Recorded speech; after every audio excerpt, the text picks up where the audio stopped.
Assalamu alaikum. Do we really need it? Yes, please. We do? Okay. People sitting outside and listening. All there are people who are enjoying corn on the cob as well as Behind the wall. Alhamdulillah, الذي كفى والصلاة والسلام على سيدنا محمد المصطفى.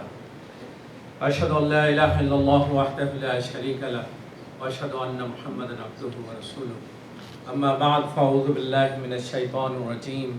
بسم الله الرحمن الرحيم.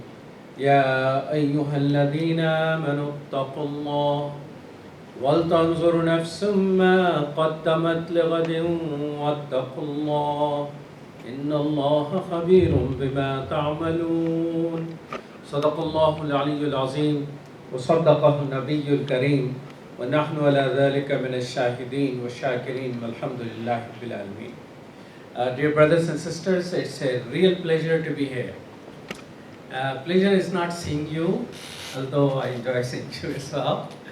As soon as I came in and sun was setting and the last rays of sun was on your masjid, and I just stood there in awe. I said, where's my camera when I need it? And guess what? I had the camera.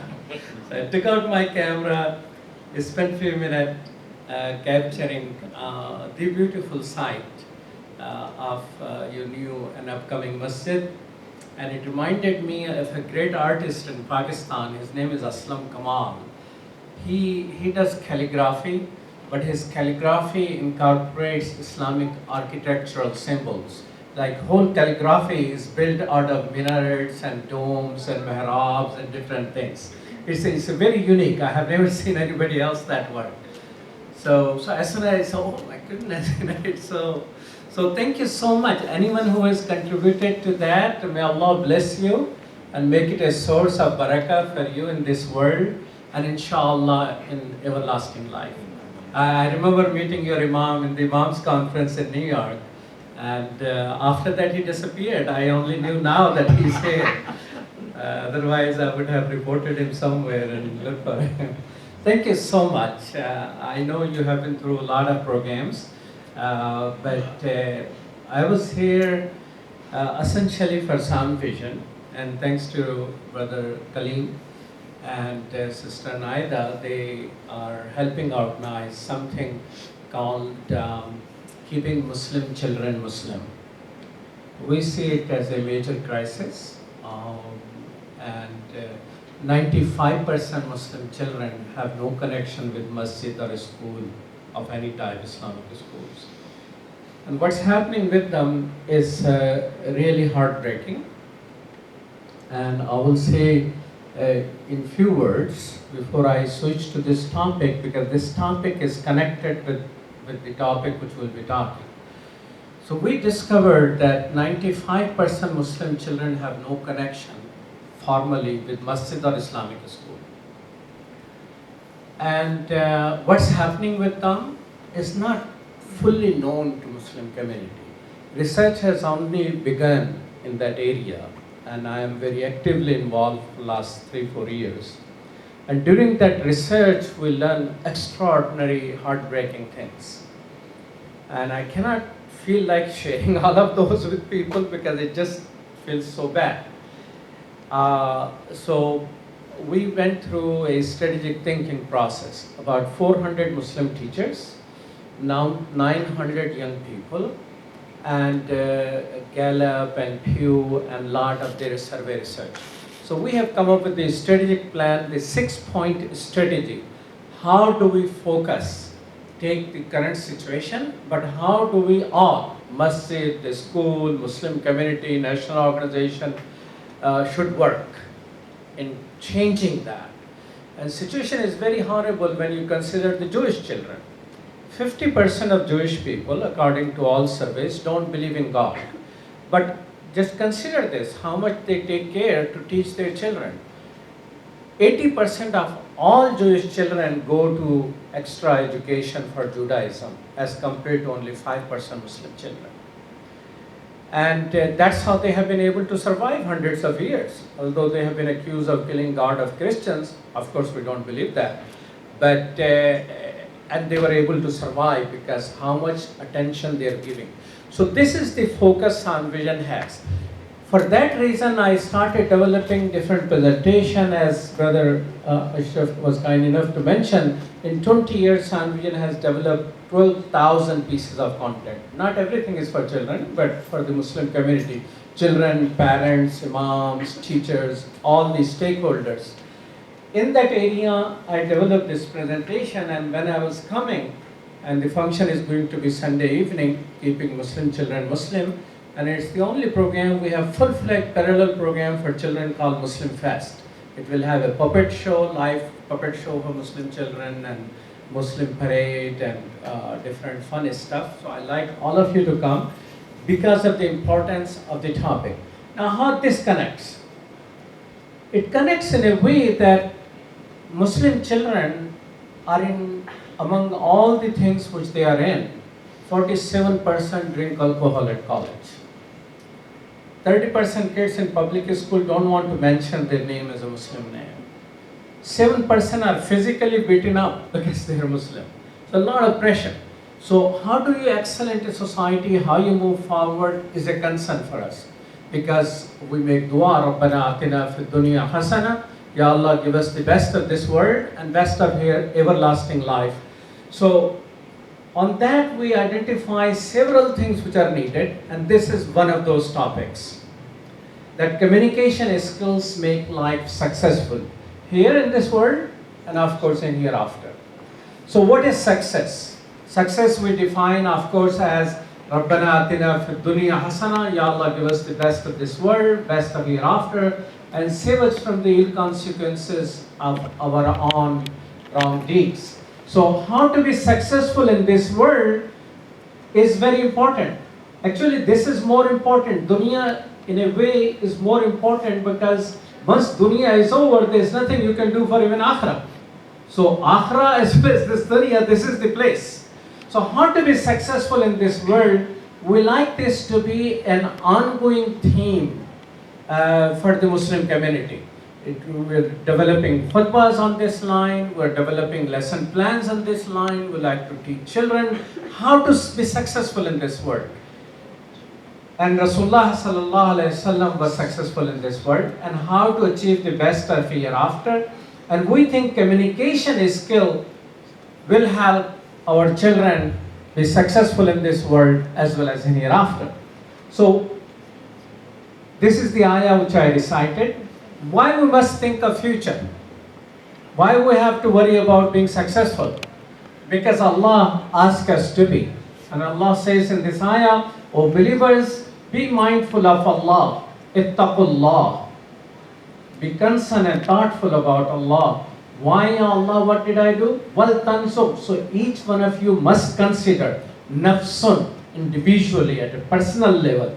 Wal tansub, you got to, you ought to, you must consider. Urdu mein kehte nazar. Nazar is not just seeing, it's going deep, thoughtful process. About what, Ya Allah? Ma qaddamat liqad. What have you sent for tomorrow? What have you done?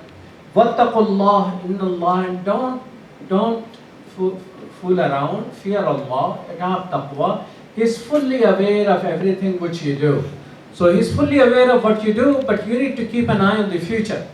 Rasulullah sallallahu alaihi wasallam was very thoughtful, and he is the one who, following Allah's command, has a vision for this world. He was sitting on Kaaba, and in Kaaba, his back was on the Kaaba wall, and I think Khubayb ibn Art radiallahu ta'ala anhu was with him. Please correct me if I am mistaken his name. And he found an opportunity to say, Ya Rasulullah, why don't you pray against this kuffar and mushrikeen, who are torturing Muslims just by saying God of all people is one and you follow. And at that time, Rasulullah sallallahu alaihi wasallam became animated. You see, this is, Aw kama qala Rasulullah sallallahu alaihi wasallam, this is the problem. And then he encountered how he counted what happened to people in the past and all of that. And he said it is by God, time will come. Listen to his vision. By God, time will come when one person will travel from Sana to Hadramaut, or one corner of the Arabia to the other, and he or she will have fear of none except Allah subhanahu wa ta'ala. Did you see what akhirah in there? Did you see that you will receive a 10,000 rakah reward of 10,000 nafil? Nothing. He's talking about the security of human life. That a person will travel alone, will have no fear, except of course Allah subhanahu wa ta'ala. So that was his vision for this world. So if you wonder if Rasulullah sallallahu alaihi wasallam was about concern about the world, yes he was. Right here in this hadith which I shared. So when you worry about what are you doing for tomorrow, that tomorrow could be end of day, or it could be another bright sunny day of California. We don't get that much in Chicago. And so Prophet has a vision of this world, and he achieved that. Oh, one backward. Okay, so I will give you where America is heading, and I'm going to move very quickly on this one. I was sitting I was mentioning Council on Foreign Relations. That's where I was sitting, and Hillary Clinton was giving. We were about 20-30 people. It's a think tank in America, and she first time said this. I never heard this from anyone before, and she says America is no longer the sole superpower of the world. It's a unipolar world. This terminology, multipolar world, she is the one who used that. And sort of an admission. What it means? It means that there are other powers in the world who are rising, and that's where Farid Zakaria's thesis of rise of the other comes in. That US is not going down, it's other people who are coming up. What it will do is it will make us compete harder. We'll have to compete for investment and loans, we'll have to compete for natural resources, we'll have to compete for market share. America will have to compete more harder with the rest of the world in the world to come. Challenges US faces in this multipolar world. London has already replaced New York as the financial capital of the world. Unfortunately, I have the, not such a awarding experience of predicting that in the State Department when Condoleezza Rice, Secretary of State, I was about to say Sister Condoleezza Rice, Secretary of State invited, and I said, why? I said, because we are becoming an unwelcoming nation, and London is going after the money leaving New York. And in 3 years, London officially replaced New York City as a financial capital of the world. Our debt is higher than our GDP, and war continue to be going to be in future. 865 military facilities and military bases in 40 countries, and China is like more in the world market. We have the constitution, we have democracy, we have civil rights and human rights. Despite all the problems Muslims face, there is still a system which is in place. Unlike China, which hardly has any proper constitution, hardly any democracy, and nothing. But just being a good businessman, they are welcoming. They are not bombing their customers, so they are welcome all around the world. And America has difficulty going around the world. So this is what America is facing. Remember this competition, because it's a multipolar world, competition. But competition, we are at disadvantage because of these reasons. Now, opportunities for the US in the new multipolar world. Still, we have the highest investment in science and research. And one guy who is a 17-year-old immigrant to America from South Africa just did something which only 2 nations on the earth has ever been able to do. That is sending something up in the skies, connecting it, and coming back successfully. Many people can connect up, but they cannot come back successfully, so reusable capsule. And this guy was able to do that. So Americas still have the highest investment in science. Still we have the best higher education, not other education, but higher education. And one of the major point I like to note is diversity is American strength. 50% of children born today are non-white, according to census, and minorities will be majority by 2042. People from all competing nations are found right here in the US, a microcosm of the world. World elite is connected with the United States. China is going up. They're going up by following our examples. India is going up, they're following our examples. So we are the people who will make things happen even though there is a rising competition. So these are our strengths. So diversity is our strength. But is it going to help? One lesson there, it is not about the diversity. One lesson there is all the parents of immigrants, your children are losing your language because they are not giving importance. Once you have to, your children will have to go into the world fighting for America, for the investment and natural resources, market share, they will have to know the streets of the world and languages of the world. So don't lose your languages. I know attorneys who are begging for a job of 50,000, but a person who knows languages makes 150,000 right now in the marketplace. So languages and heritage in the diversified world are going to be important. Let's move forward with it. So employers are looking for better communicators. I chair Parliament of World Religions. It is 120-year-old organization. I'm the first Muslim, otherwise Jews and Christians used to lead it. I'm also on 5-6 different boards. And I get involved in hiring and firing. In last 1 week, I have been involved, I think, in 6-7 of these situations. So what people are looking for to hire? It's a difficult time for Muslims. Muslims are last to be hired, first to be fired. Wage of Muslims are down by 10% since 9/11. It's a Columbia University research. We have to excel in developing competitive edge.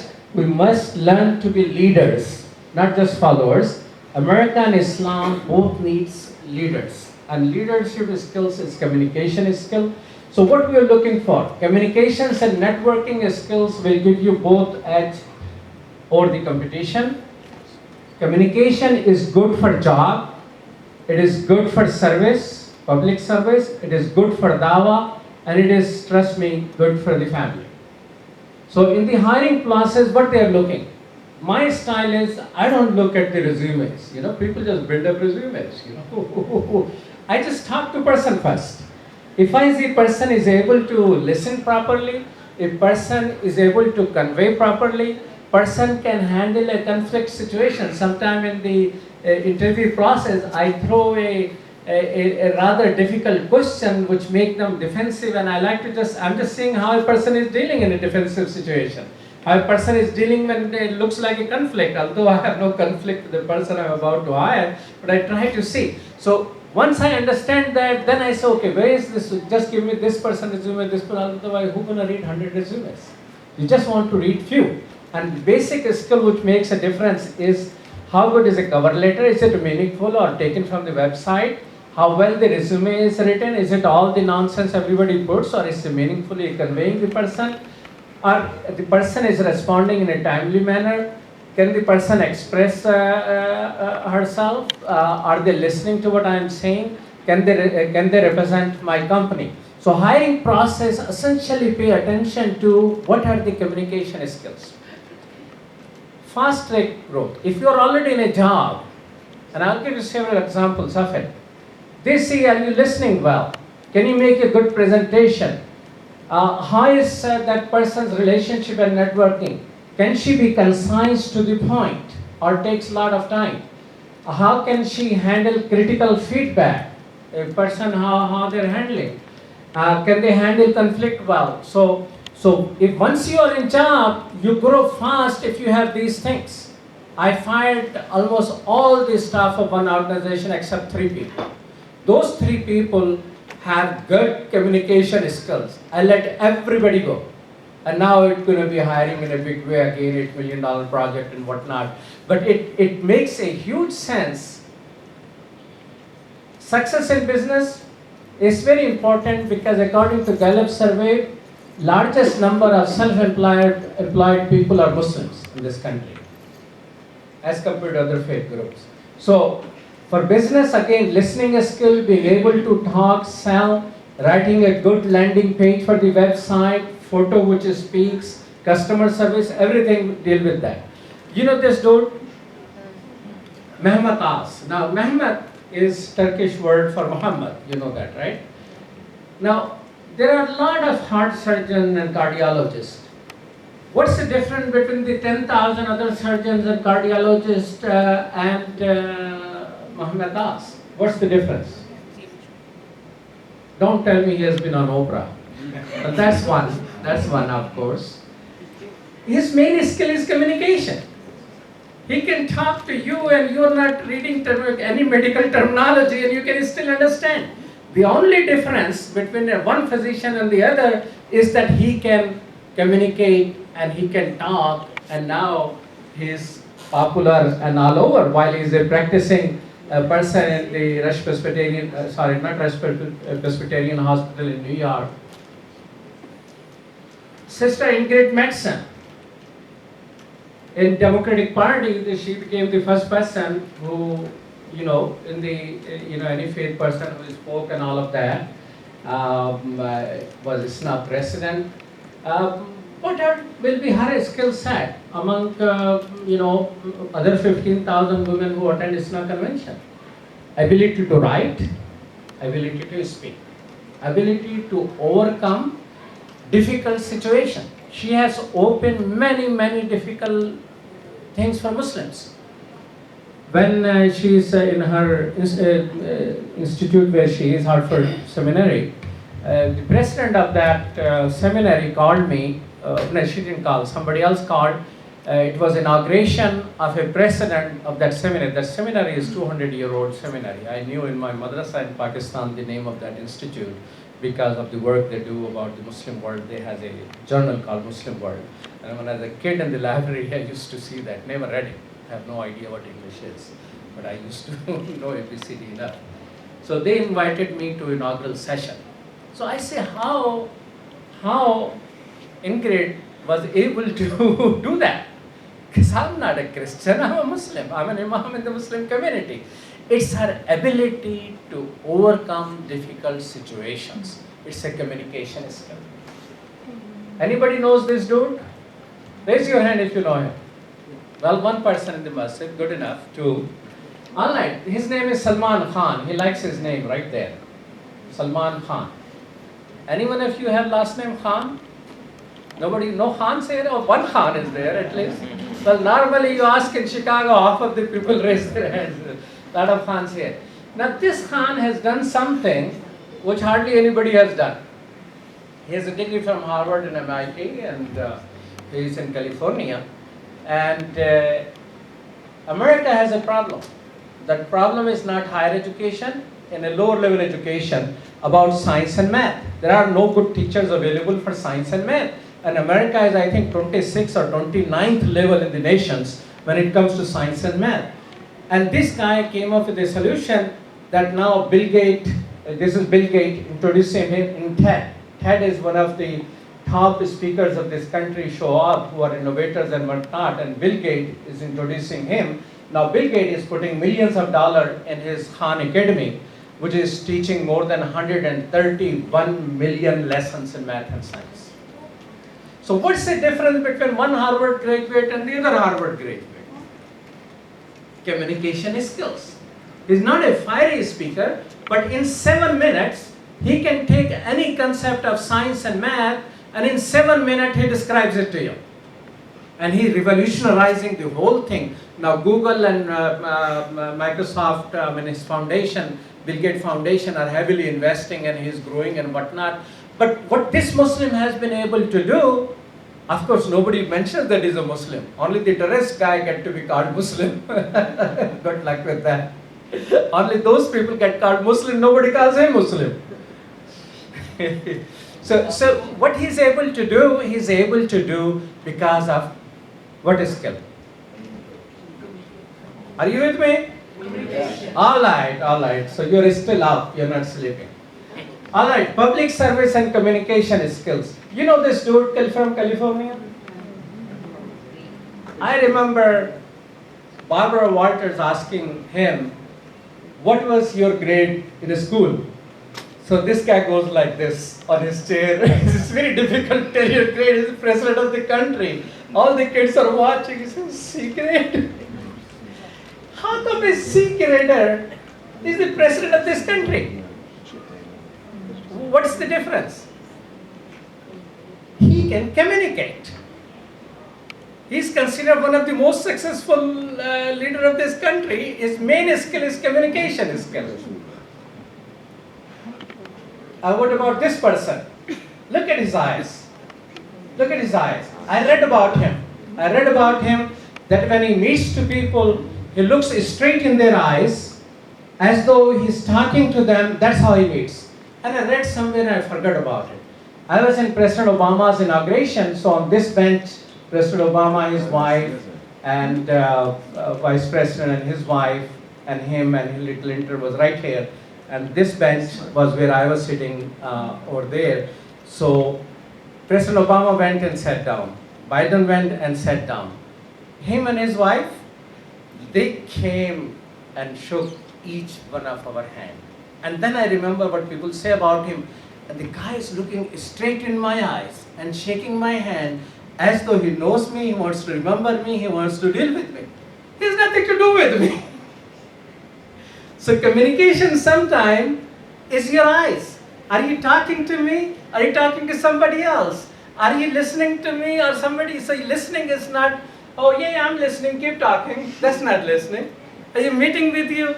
I'm looking at you or I'm looking at you. I met an imam and he gave me a hand. Give me your hand. Yeah. You see that? And he was looking there. I said, Ya Allah, he's the Shaykh. So some Shaykh need to go back to school, I guess, there. So good listening requires good ears. Well, I should put his ears in focus also somehow. Barack Obama, a black person becoming president of this country, it almost everybody started out thinking it will not happen. And then his preacher, Jeremiah Wright in Chicago, got him because he has these fiery speeches which African Americans sometimes do in their settings. They're not supposed to be out. Not everybody can understand that. So he's saying this to America, and all of that was on the TV. He didn't realize he's going to be famous like that. So everybody thinks President Obama is doomed. Except President Obama took a few days off. He sat down and wrote a marvelous speech himself and went to Philadelphia and delivered a marvelous speech about the race relation in this country. After that, the game was over. That was the speech. What's the skill of President Obama? Lot of his skills. I wish he has some better skills also, which I like him to have. But his main thing, which he made an African American with the middle name Hussein and all of that, whose father was a drunk and couldn't raise him properly, whose mother was struggling all around the world. The guy became the president of this country against all odds because of his communication skills. Successful families have better communications. Rasulullah sallallahu alaihi wasallam, whenever he will officiate a wedding, he will mention taqwa 4 or 5 times, and one of the ayah of taqwa will be قُولُوا قَوْلًا سَدِيدًا يَا أَيُّهَا الَّذِينَ آمَنُوا اتَّقُوا اللَّهَ and وَقُولُوا قَوْلًا سَدِيدًا يُصْلِحْ لَكُمْ أَعْمَالَكُمْ وَيَغْفِرْ لَكُمْ ذُنُوبَكُمْ وَمَنْ يُطِعِ اللَّهَ وَرَسُولَهُ فَقَدْ فَازَ فَوْزًا عَظِيمًا. So if you want a real success, that comes at the end of the verse, but it begins with the advice of the taqwa, and then قُولُوا قَوْلًا سَدِيدًا. Have clear, straight communication. Communication is a success. That's why each wedding he will recite that ayah. Each wedding, among the 5 ayahs, this will be one of the ayah.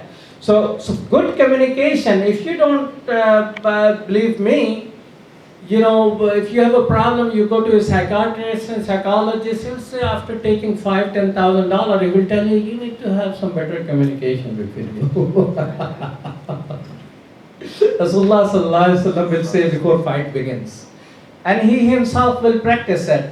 For example, he will consult the family and all issues. He will tell family what happened all day. Family will tell what happened all day. Will consult. He made major decisions. Remember, after Sulh Hudaybiyah, Muslims were not following Rasulullah sallallahu alaihi wasallam. Could you believe that? It was so hard on Muslims to accept that treaty, because Quran says, go for the peace, run for the treaty, avoid war.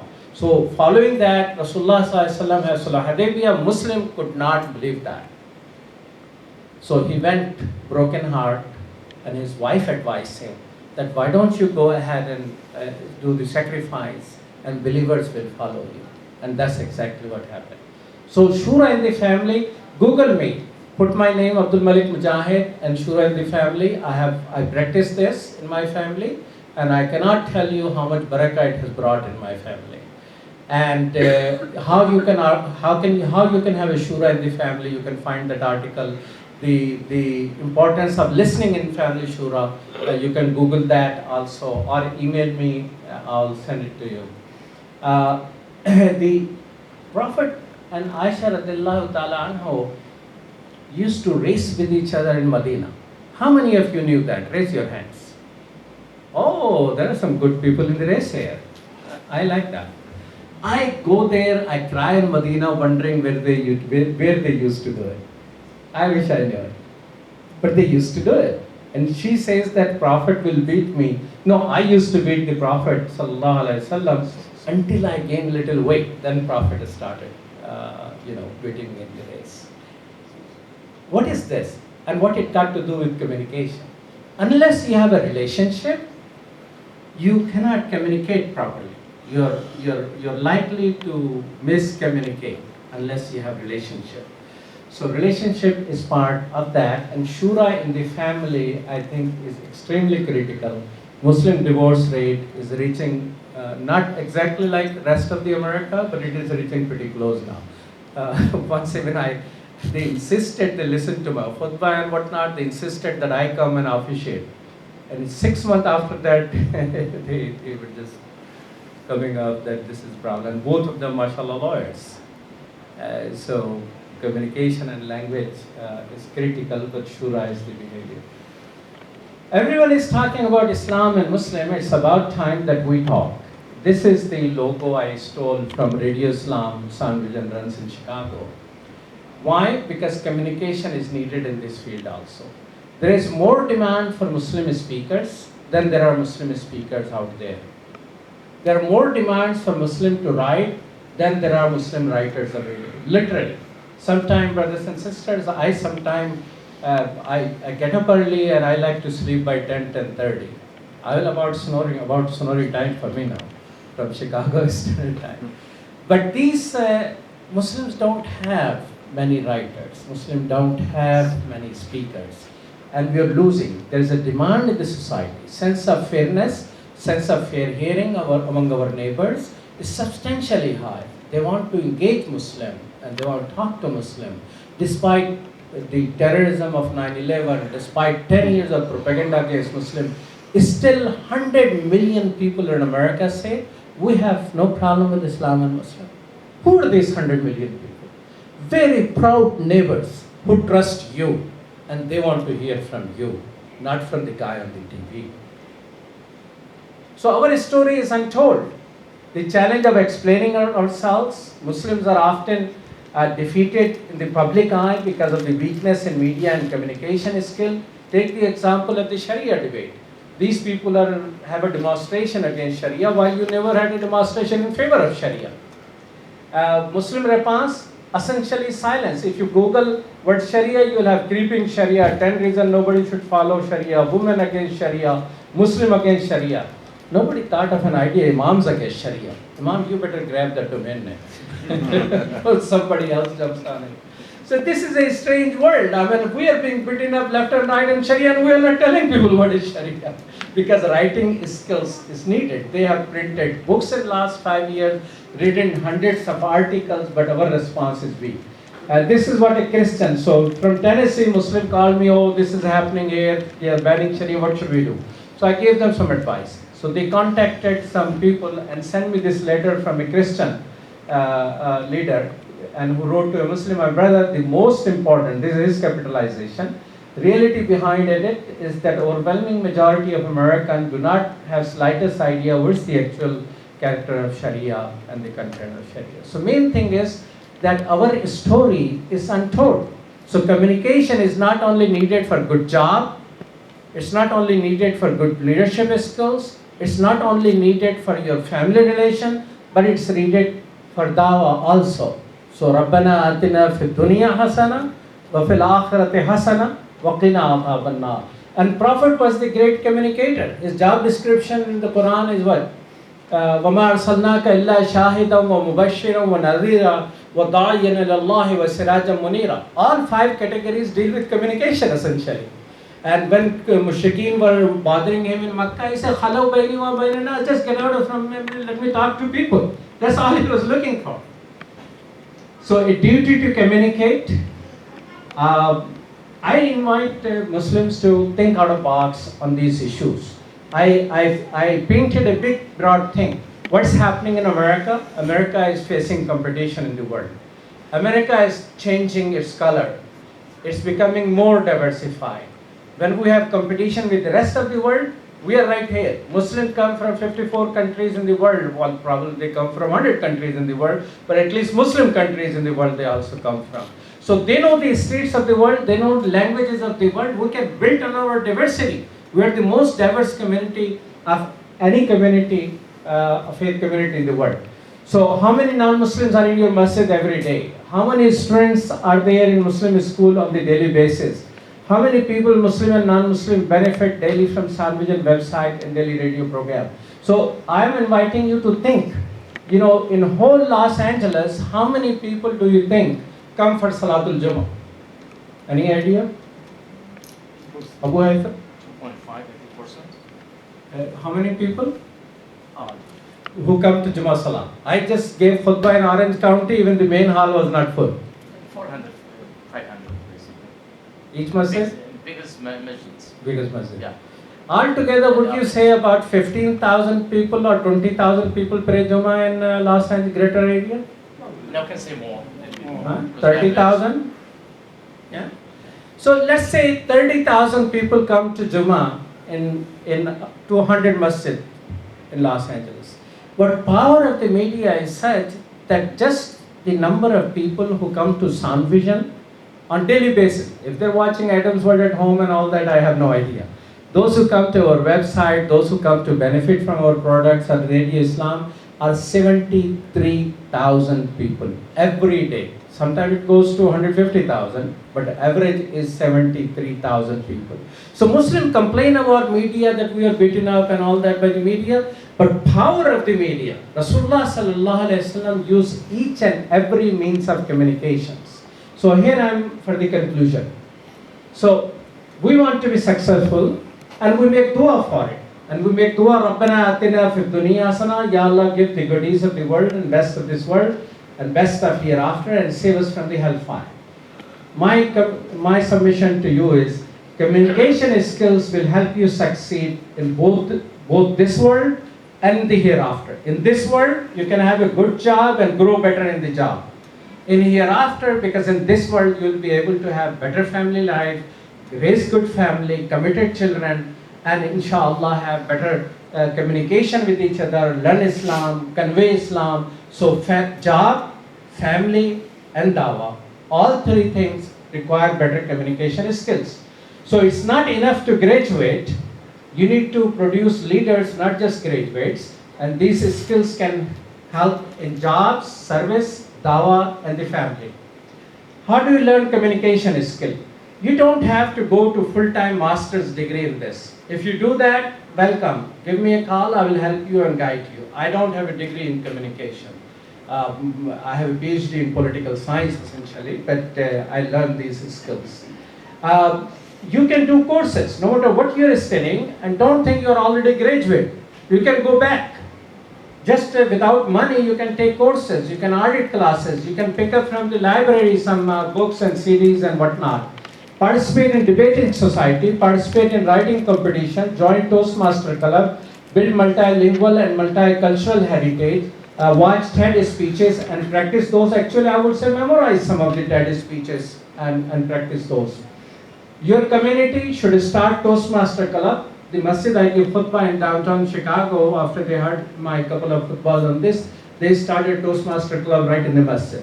So they have a Toastmaster Club and the people practice communication skill.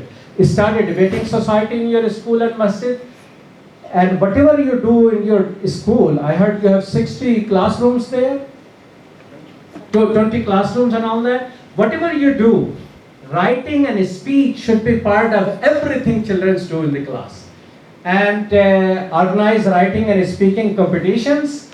And if you organize writing and speaking competition, Brother Ashraf and Sheikh Abu Haytham, I tell you that for younger children, we'll send you sandwich and project as a product as a gift to give out for the competitions.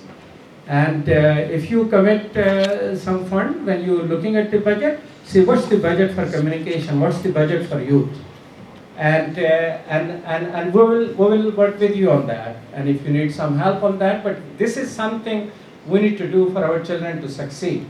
So I will conclude here. Thank you so much for listening. And as I mentioned to you, I'm here for a Sunday evening function, which is going to be President of ISNA, Brother Safa Zarzour is coming, flying in, is the national leader of Muslims. Your Own Hussam from the CARE is going to be. You see, different people have different function. Masjid, takes care of salat and zakat and weddings and marriage disputes and funerals and whatnot. CARE stands up, fights for us. ISNA brings Muslims together. ICNA focuses on dawah and relief. Sound Vision focuses on developing information which is good for children, to help them learn how to live Islam in America and build bridges of understanding among neighbors. This is what we do. In 20 years, 12,000 pieces of writing and programs. No Muslim organization in North America has developed that much. Thank you so much. Assalamu alaikum wa rahmatullah. Yeah, any questions and answers? There's a question from the sister side. Yes, sister. Assalamu alaikum. Wa alaikum salam. I saw on Nightline one evening, they mentioned that of the educated people in America, in the country, Muslims were at the top of the list. Is that so? Well, lists keep changing based on who is doing it. Jewish community is the highest educated in America. And according to that one survey of Gallup survey, Muslims are number 2. But a recent survey came out, they think that Asians, not a faith community, but Asian in general, are most educated. So depending on who it is. But one thing I can tell you about sisters, which Muslims get beaten up on sisters issue and women in Islam issue. According to Gallup survey, when it comes to income equity between men and women, Muslim men and women are the best as compared to any community. Jewish community, there's a 30% difference between the income of Jewish women and Jewish men, more or less. Don't quote me until you check the Gallup, but around 30%. And Catholics and Protestant, Muslim difference at one income level, their income is the same. At the higher income level, there is a 2% difference. Muslim women came out way better than any community, and it's a Gallup survey came out April 27th, 2010, I think.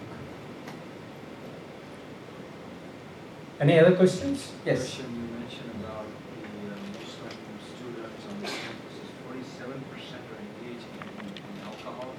Yes. This is a survey of not Muslim, but all college campuses. When they divided the results by faith communities, Muslim who admitted themselves, this is self-statement. Maybe there are some people who drink, they don't say it. And I cannot believe that if people don't drink, they will say I drink. But about 46 or 47. On Sunday evening, I'll give you accurate information. There is a secret behind Islam. Okay, anything else? So what is the next project for Sound Vision? Sunday evening. What I am going to do at Sunday evening is we're going to share 6 strategies. We'll first share what are the challenges Muslim youth are facing in America, and what masjid can do, what parents can do, and what Sound Vision plans to do. So out of 6 strategies, 5 strategies are on what Sound Vision is working on, and 6 strategies which we are empowering masjid and teachers and parents to work on it. And we are quite concerned about what's happening with Muslim youth, so we intend to produce more programs and there are a whole set of plan, except that the plan calls for about $3.6 million investment.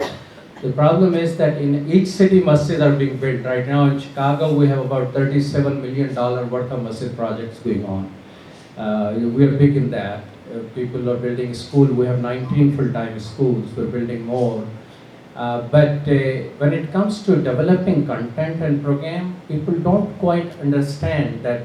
So I tell people, the way you build masjid, so you have a house in Jannah, just consider you're building a masjid in the heart of a young man and woman. And that's what Sound Vision does. So that's the reason we're going around in different cities and doing a fundraiser. So you will have a great program Sunday evening, but it is designed to be a benefit to implement those strategies. And one of those strategies is to develop resources for parents and teachers. For example, this presentation will have about 100 different programs which will build on this idea, that how to enhance communication at the job level, how to learn leadership skills in communication, how to do networking, how family communication could be enhanced. Shura, we have just one article. We intend to have about 30, 40 articles on different aspects of it. A lot of people practicing what we write. Sound Vision website, right now I have about 5,000 articles, all about how to live Islam in America. That's it. All originally written articles. So there will be a lot of more things which we are developing, and we intend to share them substantially. So come Sunday evening, by the way, program is going to start sharp on time. So come 5 p.m. for registration and samosas, and 6 p.m. program starts. It will not be delayed even if you are on the door. We're going to start 6 p.m. sharp. So show up on time, inshallah. Yes. Just one more quick question. You know, emphasis is definitely communication. Communication is crucial. But you know, in the classroom, we don't give the students opportunity to be able to write their thoughts down, how they think, what they're thinking about, what they understand, what is the concept of this lesson. Because what we do, I teach in a hybrid school. Everything is on the computer, or it's in a textbook. Read it and then respond. So how are they developing communication skills, writing skills, basically, when they are not able, they're not given even the time, or we're not even teaching them to write? Because first of all, pencils and pens are becoming obsolete right now. Right. This is a major issue, and the way people are suggesting change the model. That's the high-level discussion in America right now in terms of education. They're saying lecture, do it at home. So learn from a master teacher like Salman Khan your algebra lesson at home. And when you come in the classroom, have discussion and debates on the issue. So if it's a social science and a history or English and any topic in America, politics and whatnot, so classrooms should turn around into learning, debating and all of that. So communication skills are being brought back. So it has been tested in some school, actually in California, in which they turn the model around that you watch the video lecture at home, at elementary school, high school level. When you come in class, have discussion and debate. And those people were able to perform way better. So the issue which you raise is critical issue. By the way, Sound Vision has started a newsletter for Muslim teachers, which talks about how do we change our classroom and whatnot. Can anybody circulate a sheet of paper so people can write down their name and email? And I will put you on the newsletter. We have a newsletter for parents, a free newsletter. We have a newsletter for Muslim teachers. We have a newsletter for Imam and Khatib and Masjids. So there are about 5-6 newsletters. I was planning to bring a printout for you so you can sign up. But you can just write your name and email address. Write in a way that I can understand. One more thing, what about texting, the acronyms? Children, again, they're losing their communication skill. They're not talking to one another. Actually, that's also a communication skill, which adults don't have. So you better start learning those communication skills. I have a teenager. Yeah, so So this is something which reverse learning will be helpful. Communication, as I mentioned, I showed you Clinton. He's just staring at you. So that's communication itself. And in family, in love, even poetry is a communication. Gesture is a you don't have to say much. But sometimes words don't speak, you speak. You're in sajda talking to Allah subhanahu wa ta'ala, sometimes your tears will speak. You don't have to verbalize it. But unfortunately, I have seen around Kaaba, people are doing tawaf and they're talking on cell phone. Are they talking to Allah or what are they doing? I need to have that with their numbers. Going around Kaaba, so some confusing communication signals are also there. No, communication is not static. It defines itself in different timing. I mean, there are certain people on one of my board, I cannot communicate with them unless I'm texting. And sometimes I have too much work, all my staff knows that they need to approach one person in this office, one person in that office. I do a lot of volunteer work other than sound vision. So I have a staff there. So they know if you approach that person, they can get hold of me. How they get hold of me? Because all day long meeting, I'm checking my text messages, but not phone messages. So each era, communication skills are defined and redefined. All those things are good. So shall we stop here, Imam? Brother sir? Brother Kaleem, you have a question? Yeah. Do you see that this young generation and even the adults are listening themselves from the books now using the internet? So you see that also is contributing that they don't have that, and not everybody, they don't have the confidence of, communicating with the others. Because the book used to help. Time I was growing up, you always had to have a book and you read. So you have ideas. So you want actually to implement that. Now it's the computer is really communicating most of the time with the. Yes. There is a whole lot of discussion on these topics. Encouragement of books is important, but now people are reading books through cheaper way by downloading it on their, those iPads and Kindles and whatnot. And my youngest son recently, first time he earned some money by being an election judge. So he's a very proud man nowadays. So he took me and his mom out for dinner. And 3 days ago, I knocked on his door and entered his room. And he was trying to hide something. I said, he never does that. What is he doing? So mom told me his secret. He was hiding Kindle because although he purchased with his own money, but he didn't consult me. So he's saying, no, I need to tell dad in my own terms. So I know his secret and everybody knows about his secret now. So he reads, when he was in 4th grade, he was rated as first year of college in terms of reading ability. So I cannot feed his reading desire by buying books. I try my best, but he demands much more books than I can handle. And he gets from the library, but now I say, you see mechanism. So technology helps, but at the same time, I share your concern about people not reading books. And it is important to read books. In the communication skill, a lot of people send emails and they think communication is done. Oh, out of 1,000 emails which each one of us receive, how many do you read? You have limited time. So what I am seeing is that letter which you write with your pen is becoming more important now. So in my board, I advise to people, if you really want to you want to really pay attention and respect someone, take a good old pen and write on a piece of paper and mail it to that person and then see the results. Because this is something nobody does any longer. How many of you written a letter by your hand in last 1 month? Raise your hands. People are hiding their hands in their pockets. Nobody does that any longer. So it is becoming of value.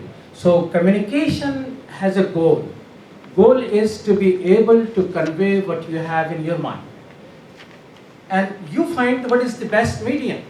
Sometimes it is the email, which was hot and I said, oh, I got email, you got email. Remember which was that AOL? So you got email or something like that they used to say. And oh, you got email too. I remember in early days of President Obama's campaign, there were several Muslims who will tell me, I received an email from President Obama. He has no idea how many millions of people are receiving that email. So the thing is, goal is to be able to properly convey what you have in your mind and being able to hear what other person has in mind. That's the goal, right? Then you choose, maybe email, maybe text messaging, maybe through book, maybe writing a real letter. And one of the technique I will tell you, anybody who donates to masjid $1,000 or up, you better sit down and write a letter with your pen, thanking them, and send another envelope. They will send you more money. Give me half of that. All right, nice talking to Brother Kalim. Well, thank you so much, and I hope that you sign up for our newsletter so we can stay in touch.